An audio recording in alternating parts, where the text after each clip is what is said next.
വളരെ എളുപ്പത്തിൽ തയ്യാറാക്കിയെടുക്കാവുന്ന വളരെ രുചികരമായിട്ടുള്ള അതുപോലെ തന്നെ ഇപ്പോഴത്തെ ട്രെൻഡിങ് ആയിട്ടുള്ള തോന്നൽ കേക്കാണ് ഇന്നത്തെ റെസിപ്പി. കുട്ടികൾക്കൊക്കെ വളരെ ഇഷ്ടപ്പെടുന്ന ഒരു അടിപൊളി കേക്കാണിത്. അപ്പോൾ ഇതെങ്ങനെയാണ് തയ്യാറാക്കുന്നതെന്ന് നോക്കാം. കേക്ക് തയ്യാറാക്കുന്നതിന് വേണ്ടിയിട്ട് 1/2 കപ്പ് ചെറു ചൂടുപാൽ എടുത്തിട്ടുണ്ട്. അതിലേക്ക് 1 ടീസ്പൂൺ വിനാഗിരി ചേർത്തിട്ട് നന്നായിട്ടൊന്ന് മിക്സ് ആക്കിയതിന് ശേഷം മാറ്റി വയ്ക്കാം. അപ്പോൾ ഇത് നമുക്ക് ബട്ടർ മിൽക്ക് തയ്യാറാക്കുന്നതിന് വേണ്ടിയിട്ടാണ് കേട്ടോ. ഇനി നമുക്ക് ഡ്രൈ ഇൻഗ്രീഡിയൻസ് ഒക്കെ ഒന്ന് അരിച്ചെടുക്കണം. അപ്പോൾ അതിന് വേണ്ടിയിട്ട് 1 കപ്പ് മൈദ എടുത്തിട്ടുണ്ട്. പിന്നെ 1/4 cup cocoa powder, 1 teaspoon baking powder, 1/4 teaspoon baking soda, പിന്നെ 1 ടീസ്പൂൺ ഇൻസ്റ്റൻറ്റ് കോഫി പൗഡർ കൂടി ചേർക്കുന്നുണ്ട്. ഇതെല്ലാം കൂടെ നന്നായിട്ടും കൂടെ അരിച്ചെടുക്കണം. അപ്പോൾ ഈ ഇൻസ്റ്റൻറ്റ് കോഫി പൗഡർ ചേർക്കുമ്പോൾ കുറച്ചുകൂടെ നല്ലൊരു കളറ് കിട്ടും, അതായത് നല്ലൊരു ഡാർക്ക് കളറ് കിട്ടും. അതിന് വേണ്ടിയിട്ടാണ് അങ്ങനെ ചേർത്തത് കേട്ടോ. അപ്പോൾ കോഫി പൗഡർ ഇല്ലയെന്ന് കരുതിയും ഒരു കുഴപ്പമൊന്നുമില്ല. അപ്പോൾ അത് അരിച്ച് മാറ്റി വെച്ചിട്ട്, അതുപോലെ ഡാർക്ക് കൊക്കോ പൗഡർ ആണെങ്കിൽ അത് യൂസ് ചെയ്താലും നല്ല ഡാർക്കായിട്ടുള്ള കളറ് കിട്ടും കേട്ടോ.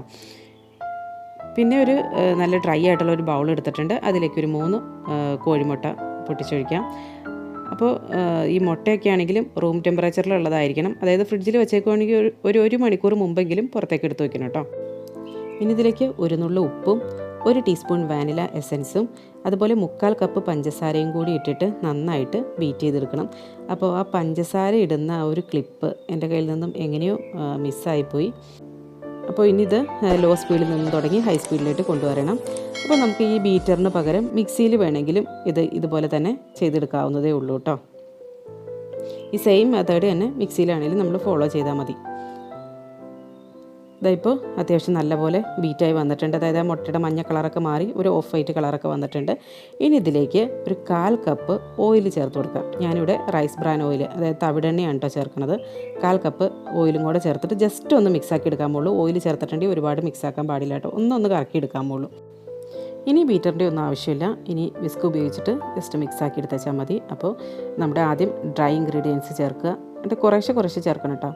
അതിനുശേഷം അതിൻ്റെ ഇടയ്ക്കായിട്ട് നമുക്ക് ആ ഒരു ബട്ടർ മിൽക്ക് ചേർത്ത് കൊടുക്കാം. പിന്നെ വീണ്ടും ഡ്രൈ ഇൻഗ്രീഡിയൻസ്, അങ്ങനെ കുറേശ്ശെ ഒരു 3 തവണയായിട്ട് ചേർത്തിട്ട് ഇത് നന്നായിട്ട് അങ്ങോട്ട് മിക്സാക്കി എടുക്കുക കേട്ടോ.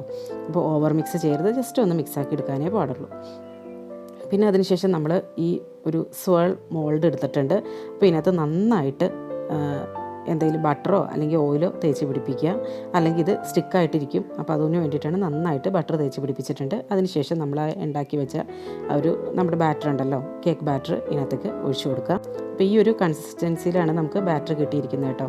പിന്നെ ഇതിന് മുമ്പ് തന്നെ നമ്മൾ ഓവൻ പ്രീഹീറ്റ് ചെയ്ത് വയ്ക്കണം. ഓവനാണെങ്കിൽ ഓവൻ, അല്ലെങ്കിൽ നമ്മുടെ സ്റ്റൗ ടോപ്പിലാണ് ഉണ്ടാക്കണമെങ്കിൽ അത് നമ്മൾ പ്രീഹീറ്റ് ചെയ്ത് വയ്ക്കണം. അപ്പോൾ ഞാനിത് ഓവനിലാണ് ഉണ്ടാക്കുന്നത്. അപ്പോൾ അതുകൊണ്ട് തന്നെ 180 ഡിഗ്രിയിൽ 10 മിനിറ്റ് പ്രീ ഹീറ്റ് ചെയ്തെടുത്തു കേട്ടോ. അതിനുശേഷം നമുക്ക് ഈ ഒരു കേക്ക് ടിൻ ഓവനിലേക്ക് വച്ച് കൊടുക്കാം. അപ്പോൾ ഇത് നന്നായിട്ടൊന്ന് ടാപ്പ് ചെയ്തതിന് ശേഷം വേണം ഓവനിലേക്ക് വയ്ക്കാനായിട്ട്. അതുപോലെ തന്നെ ഇതൊരു 35 മിനിറ്റ് വേണ്ടി വരും. 180 ഡിഗ്രിയിൽ 180 ഡിഗ്രിയിൽ 35 മിനിറ്റ് വേണ്ടി വരും ഇത് ബേക്കായി വരാനായിട്ട് കേട്ടോ. അപ്പോൾ ഇനി ആ സമയം കൊണ്ട് നമുക്ക് ഇതിന് വേണ്ടിയിട്ടുള്ള ചോക്ലേറ്റ് ഗണാഷ് റെഡിയാക്കി എടുക്കാം. അപ്പോൾ ഇത് ഞാനിവിടെ 1/4 കപ്പ് വിപ്പിംഗ് ക്രീം എടുത്തിട്ടുണ്ട്. അത് നന്നായിട്ടൊന്ന് ചൂടാക്കി എടുത്തിട്ടുണ്ട്. അതിനുശേഷം 1 cup compound chocolate, dark compound ചോക്ലേറ്റാണ് എടുത്തിരിക്കുന്നത്. അതും കൂടെ നന്നായിട്ടൊന്ന് മെൽറ്റ് ആക്കിയതിന് ശേഷം ഡബിൾ ബോയിലിംഗ് മെത്തേഡിലോ അല്ലെങ്കിൽ ഓവനിൽ വെച്ചിട്ടോ മെൽറ്റ് ആക്കി എടുക്കാം. എന്നിട്ട് ഇത് രണ്ടും കൂടി ഒന്ന് മിക്സ് ആക്കി എടുക്കുക. അപ്പോൾ നന്നായിട്ട് ഈ ഒരു കൺസിസ്റ്റൻസിയിൽ നമുക്ക് കിട്ടിയിട്ടുണ്ട്. അപ്പോഴേക്കും നമ്മുടെ കേക്കും ബേക്കായി വന്നിട്ടുണ്ട്. അപ്പോൾ ഞാനിവിടെ സിലിക്കോൺ മോൾഡാണ് കേട്ടോ ഉപയോഗിച്ചിരിക്കുന്നത്. അപ്പോൾ ഇതിൻ്റെ തന്നെ അലൂമിനിയത്തിൻ്റെ മോൾഡും ഒക്കെ അവൈലബിൾ ആണ് കേട്ടോ. അപ്പോൾ നമുക്കിനി ഈ ചോക്ലേറ്റ് ഗണാഷ് ഇനി മുകളിൽ കൂടെ ഒഴിച്ചു കൊടുക്കാം. പിന്നെ അതിൻ്റെ നടുക്കായിട്ടുള്ള ഒരു കുറച്ച് ഭാഗം ഉണ്ടല്ലോ, അവിടെയൊക്കെ ഒഴിച്ച് ഫില്ല് ചെയ്ത് കൊടുക്കാം. പിന്നെ നമുക്ക് ഇത് ചെറി കൊണ്ടാണ് ഞാനിത് ഡെക്കറേറ്റ് ചെയ്യുന്നത് കേട്ടോ. അപ്പോൾ സാധനം നമ്മുടെ അഹാനയുടെ തോന്നൽ കേക്കിൽ അറിയാലോ, സ്ട്രോബെറി വെച്ചിട്ടാണ് ഡെക്കറേറ്റ് ചെയ്യുന്നത്. പക്ഷേ നമ്മുടെ ഇവിടെ ഇപ്പോൾ സ്ട്രോബെറി ഒന്നും അവൈലബിൾ അല്ലാത്തതുകൊണ്ട് ഞാനിത് ചെറിയാണ് ഉപയോഗിച്ചിരിക്കുന്നത്. അതുപോലെ തന്നെ എന്തെങ്കിലും ലീഫ് വെച്ചിട്ടൊക്കെ നമുക്കൊന്ന് ഡെക്കറേറ്റ് ചെയ്തെടുക്കാം.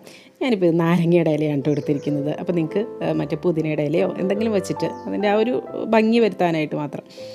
അപ്പോൾ അതാ ഇത്രയേ ഉള്ളൂ, നമ്മുടെ കേക്ക് റെഡി ആയിട്ടുണ്ട്. നല്ല അടിപൊളി ടേസ്റ്റാണ് കേട്ടോ. ചോക്ലേറ്റ് ഫ്ലേവറൊക്കെ ഇഷ്ടമുള്ളവർക്ക് എന്താണെങ്കിലും ഇഷ്ടമാവും. അപ്പോൾ എല്ലാവരും ഒന്ന് ട്രൈ ചെയ്ത് നോക്കുക. അതുപോലെ കൊക്കോ പൗഡർ ഉപയോഗിച്ചിട്ടും നമുക്ക് ചോക്ലേറ്റ് ഗണാഷ് റെഡിയാക്കി എടുക്കാൻ പറ്റും. അപ്പോൾ അതിൻ്റെ വീഡിയോ നേരത്തെ ചാനലിൽ അപ്ലോഡ് ചെയ്തിട്ടുണ്ട്. ഏതൊരു കേക്കിൻ്റെ വീഡിയോയുടെ കൂട്ടത്തിൽ തന്നെയാണ്. അപ്പോൾ അതിൻ്റെ ലിങ്ക് ഞാൻ ഡിസ്ക്രിപ്ഷൻ ബോക്സിൽ കൊടുക്കാം കേട്ടോ. മറ്റൊരു വീഡിയോയുമായി വീണ്ടും കാണാം. താങ്ക്